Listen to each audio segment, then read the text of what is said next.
Hi, everybody. Thanks for being here this Friday, which also happens to be the 22nd day of February, and a rainy one is ahead of us tonight. Rainfall amounts have ebbed just a bit. I don't know if it's going to be enough to make a big difference, but we've got new rainfall totals for you and an updated forecast for you in just a few moments as well. First, let me just go into a couple of things before we go into tonight's headlines, which will include confirmation that we will see Nathan and Chessie Arnott on The Voice this Monday night. Also, another day, another mudslide.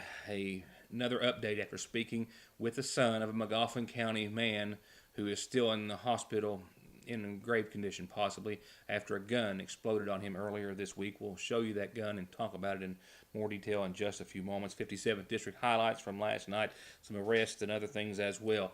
If you've been watching this week and sometimes watching and not listening as we've had audio problems, not going to go into too much detail because I think I've went through it several times, but we have completely redone the editing station here of Your News Today, and we have most all of the kinks worked out now. I'm glad to report still a few that I'm working around, but all that has gone very well the past couple of days, and we believe tonight. It's been, however, a series of what's felt like and what's literally been 12 and closer to 16-hour days, meaning that I have a great long list of news that I haven't even gotten to. I've got a couple of governmental meetings. I've also got a couple of sports-related stories that I simply have not been able to get to. And we were aware of, as were thousands of other people, a situation that happened at the start of the week or early this week in regards to a student at the Sagersville Grade School. A video surfaced and quickly made its way around social media in which a student was placed in the middle of the gymnasium floor as a part of a disciplinary procedure on behalf of a teacher. All I'm going to say at this point is that I have spoken with the superintendent of schools, and I've also spoken with the parent of the child who was the subject of that video, which was shot by his sister, and have inquired as to whether or not they'll be speaking with and sitting down with the media to discuss it any further. So far, they have not. So we're just waiting to hear what they decide to do. I just wanted to make sure that everyone was aware of the fact that it was a situation that we were aware of, and we're waiting to see where the story and report goes. I do believe it will be something that we will have to address, and possibly as soon as next week here on the television program and in the Sagersville Independent to some degree. With that said, we'll go ahead and jump right into headlines tonight, which do include, first and foremost, a couple of arrests, actually 3, after the Magoffin County Sheriff's Department served some outstanding arrest warrants, one an indictment warrant on a Magoffin County man earlier this week in the parking lot of a Sagersville business. In all, 3 people were taken to jail, 1 on serious charges of fraud and theft and more.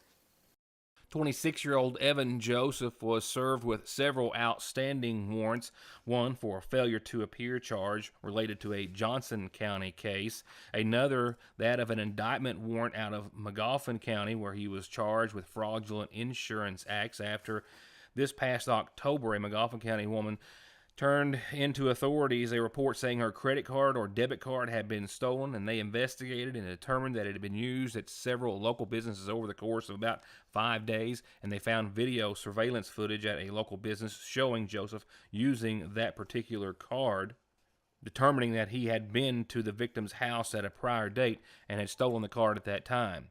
He was indicted for fraudulent use of a credit card and theft by deception.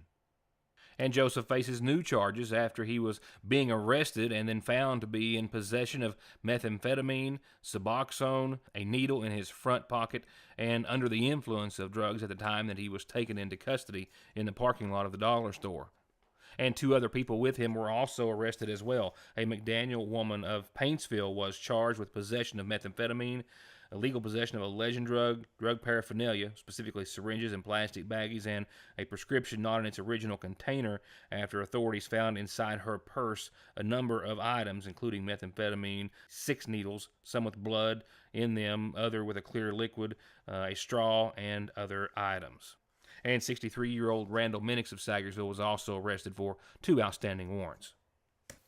More on your weather forecast in just a few moments, but a lead into that is the following. Another day, another mudslide experienced and seen in eastern Kentucky and in Magoffin County. This is not a major slide, but it doesn't take a major slide to be dangerous. And like most others, there is a potential for this one to happen again. And I'd say, based on this video, a pretty good potential.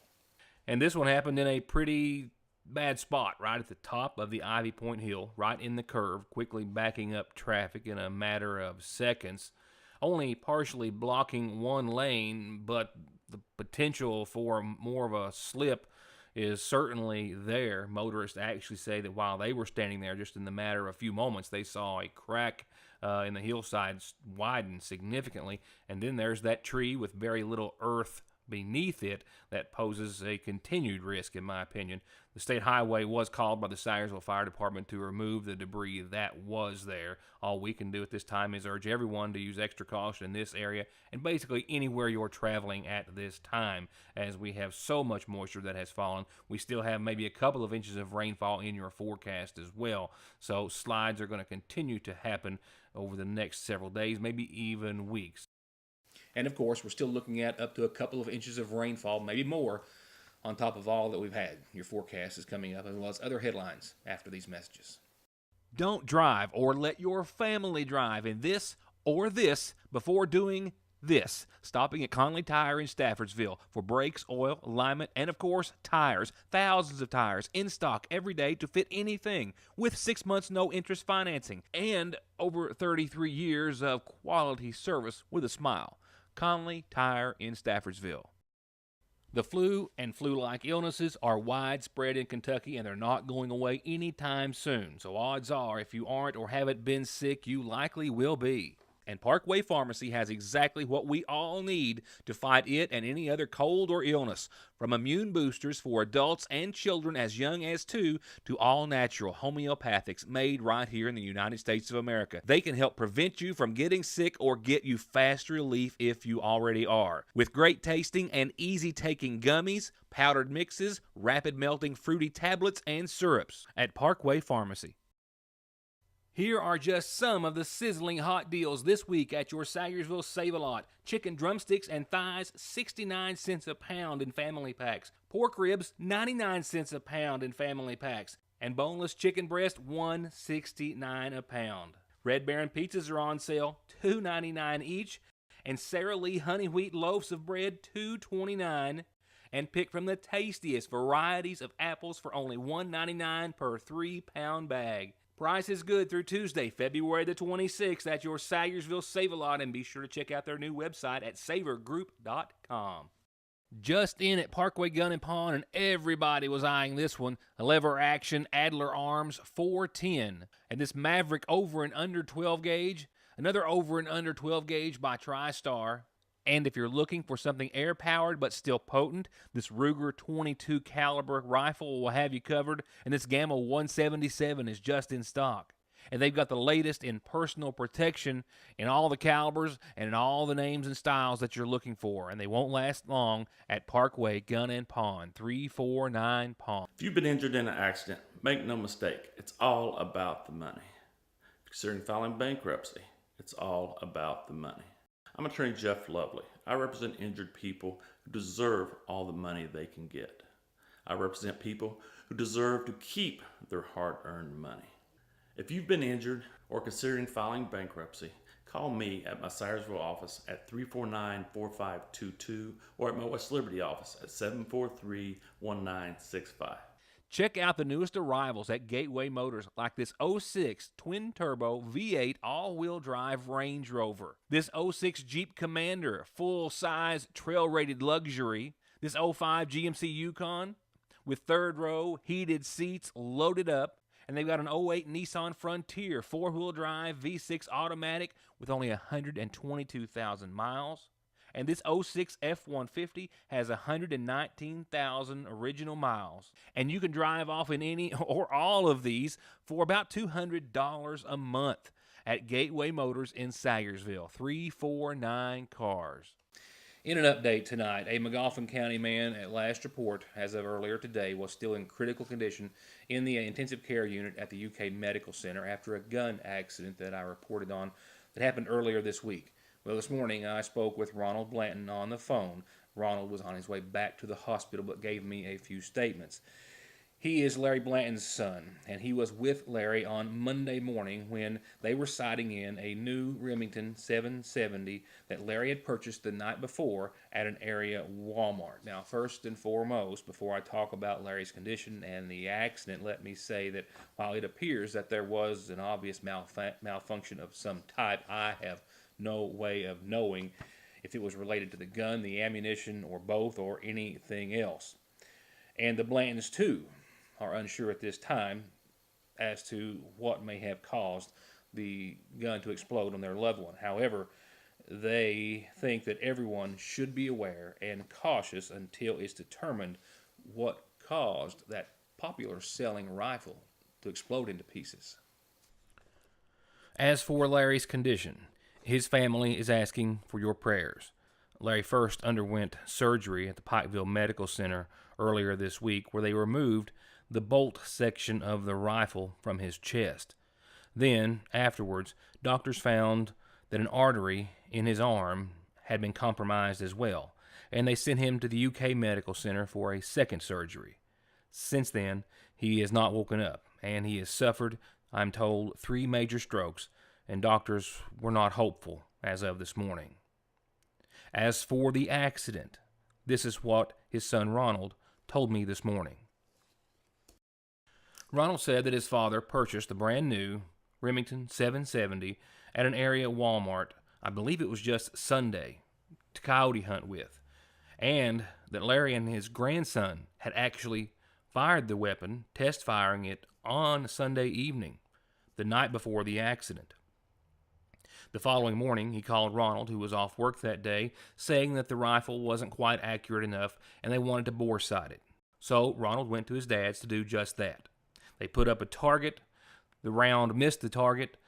They bore sighted the weapon in and got ready to fire it again. Ronald says that he actually is usually the one that shoots the guns first, but in this particular case, his father did on this occasion. They fired the weapon at the target. It missed the whole target, so they bore sighted the rifle again. And afterwards, Larry put a shell in the rifle. When he slid the bolt up and it locked, it instantly, according to Ronald, went off and exploded. There was no trigger pull, and the safety was still in the safe position after this happened. Ronald says that he heard the click of the bolt being engaged, and then when it fired immediately, he thought for just an instant, well, why did he fire that quickly? He couldn't have got his eyes focused and on the target. And when he turned around, there was Larry on the ground. He'd been thrown back and was in obvious pain. He helped his dad get him to his knees and then started to see that he was seriously injured. And then he noticed that the bolt had impaled his chest. Ronald called 911, telling the operator that his gun had blown up in his face. EMS soon arrived at his residence on Route 40, and from there he was taken by ground to the hospital. Ronald tells me that upon further inspection of the gun, there was a portion of the rim of the shell still stuck to the bolt. And then, of course, a portion of the bolt lodged in his chest. It blew the clip out of the bottom of the rifle. You can see here by the pictures the damage that was left behind. It even blew a part of the rifle up onto the porch of the home nearby. And again, as for whether or not this is a malfunction with the weapon, with the ammunition, a combination of both, I can't say, and I'm not attesting to either, and neither are the Blantons at this point. But they felt, as I can understand, an urgency in warning anyone who has a similar weapon to be careful if using at all. Right now, their only focus is on the condition of their father and loved one, but at some point they hope to find answers. It has been confirmed Monday night is indeed the night that we will see, as I believe most everyone watching this will, the 16th season of The Voice begin, which will include Nathan and Chessie Arnott, who just got back from Los Angeles just a few weeks ago and who, like us, I believe, are anxiously awaiting the premiere this coming week. You know, y'all turn into NBC and see if you see us on there. With the Voice show, everybody at home, you turn on the TV and you're like, hey, they're walking on stage and they're singing. Either they turn their chair or they don't. There's a big, long process that you have to go through before you ever get to the main stage. They have what they call cattle calls and different things like that people go to, and there's thousands and thousands of people that stand in line to audition for this. And there's so many different steps that you have to go through before you ever get to see these judges at all.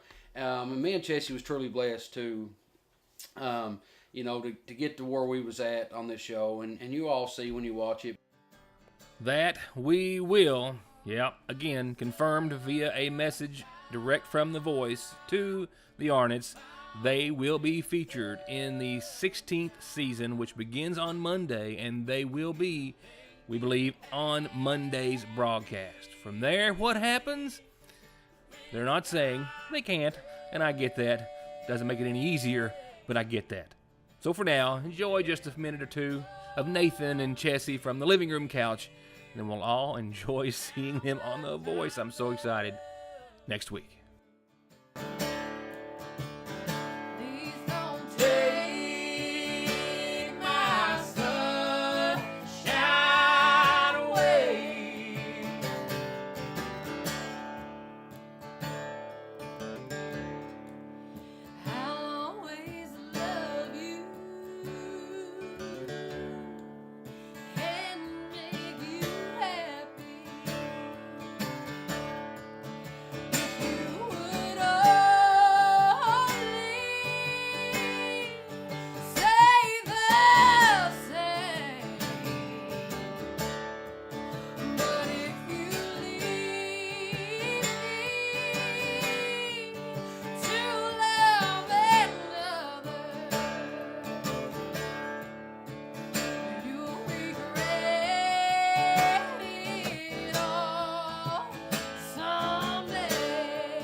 More headlines and highlights in just a few moments. Right now, here's a brief community calendar that starts off with a birthday, all brought to you by Magoffin Farm Bureau. Obituaries brought to you by the Magoffin County Funeral Home. Yep, birthday wishes tonight to Mrs. Minnie Rose Howard, celebrating her birthday on Sunday, but tonight, a bit early, from your loving son, Terry, and all your Minnie family and friends. Happy birthday to you. Happy birthday, Minnie Rose Howard. And another night with a brief community calendar, to the point that I'm only going to tell you how you can have announcements put on the calendar. And that's simply by getting them to me any way you can. Turning to tonight's funeral service announcements, we have one listing tonight, and it comes in loving memory. From her family and friends, greatly loved and missed, Brenda Gibson.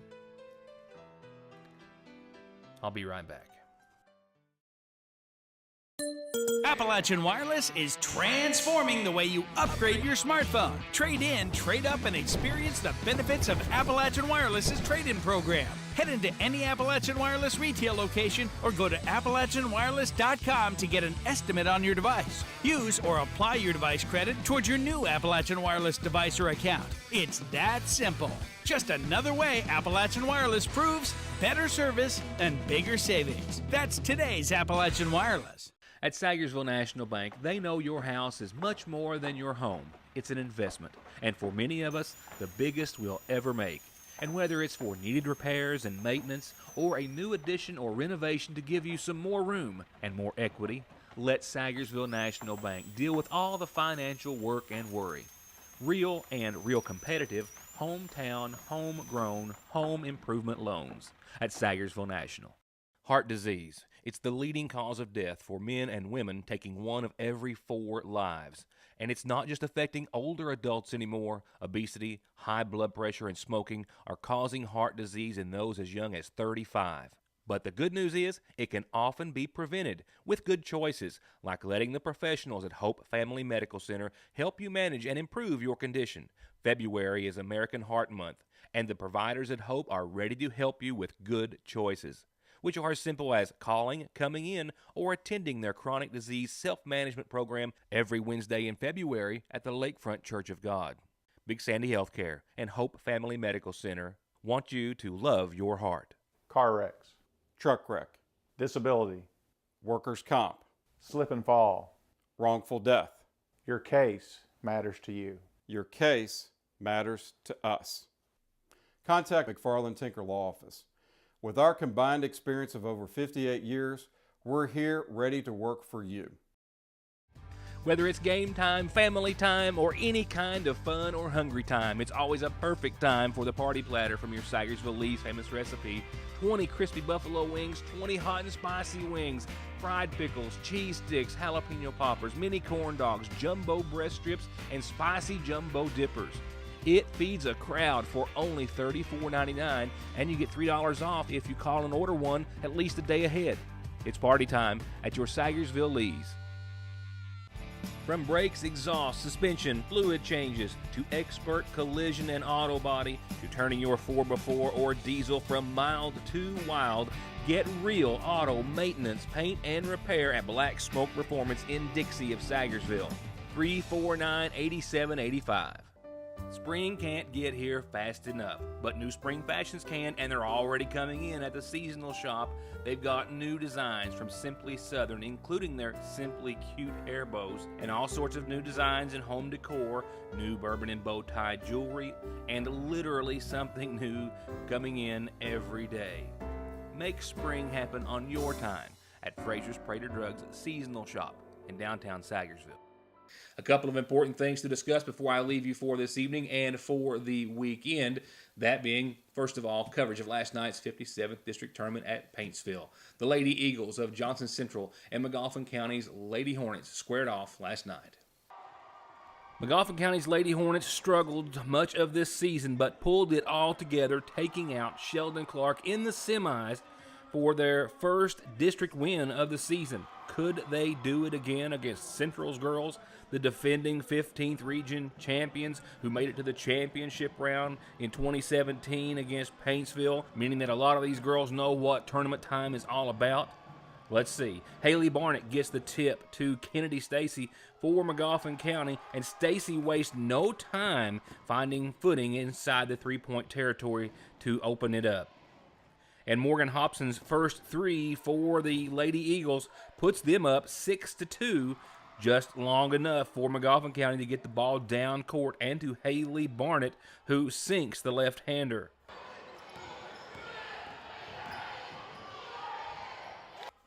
And Kennedy Stacy peels off the pass, and Barnett takes a dribble and a hop before she ties the early game at 6. Then Macy Thacker's three keeps McGoffin County within 1 at the 1-minute mark in the first quarter.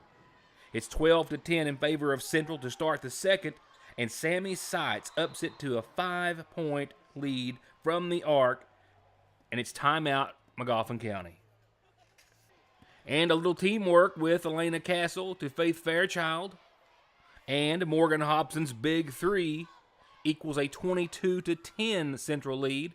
And a turnover on the immediate McGoffin County inbound gives Hobson the opportunity to add 2 more for a 23-10 Central lead at the 3-minute mark in the half. And another turnover and basket by Ashley Belcher added up to a 15-point Central lead.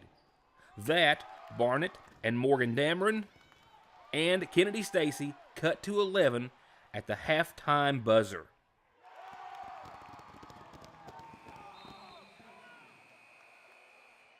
In the second half, the Lady Hornets just couldn't get enough traction to overcome the deficit, but after shocking Sheldon Clark in the semis, they still advanced to the 15th region tournament, which starts next week Wednesday for the girls. While last night, Johnson Central outscored McGoffin County 14-10 in the third, 16-9 in the fourth, all for a 57-35 win. Johnson Central advances to the 15th region as the 57th district champion with a 16-14 record, 6-2 in the 57th district. McGoffin County on a 7-24 and 1-7 record also, of course, goes to the region next week. And Johnson Central wasn't the only champions crowned last night. The McGoffin County cheerleaders won first place in the 57th district tournament for an outstanding performance or performances throughout the entire tournament. Congratulations to all. And that leaves tonight's boys championship tip-off at 7 at Paintsville. And, of course, it is the two Johnson County teams. You've got Paintsville Independent and Johnson Central.